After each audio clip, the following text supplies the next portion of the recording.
விதனங்கள்கிட்ட இந்த பட்ஜெட் குறித்த முதல் கட்ட கருத்தை நம்ம வாங்கிட்டு போயிடலாம்.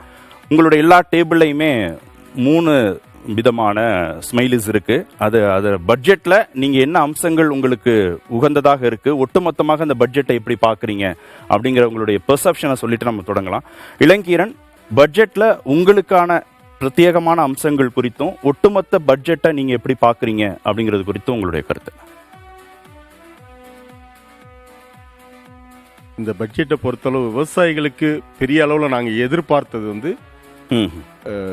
விவசாயம் செய்வதற்கு மிக முக்கியமானது நீர்.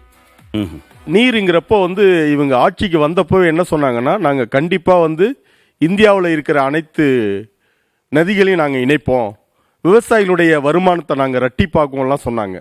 ஆனால் அந்த மாதிரி எந்த விஷயமும் இல்லை.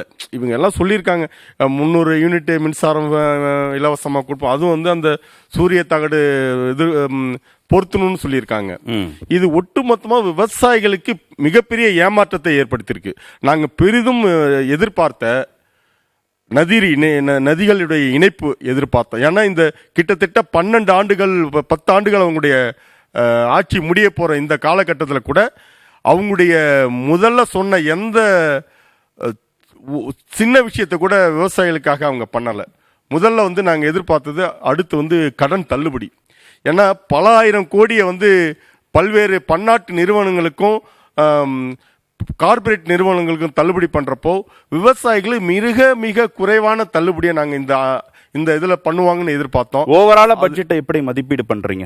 நீங்க டேபிள்ல இருக்கிற அந்த ஸ்மைலி அப்படின்றதுல உங்களுடைய தேர்வாக எது இருக்கும் நீங்க நினைக்கிறீங்க? ஒட்டுமொத்தமாக சொல்வதற்கு எதுவும் இல்லை. எதுவும் இல்லை.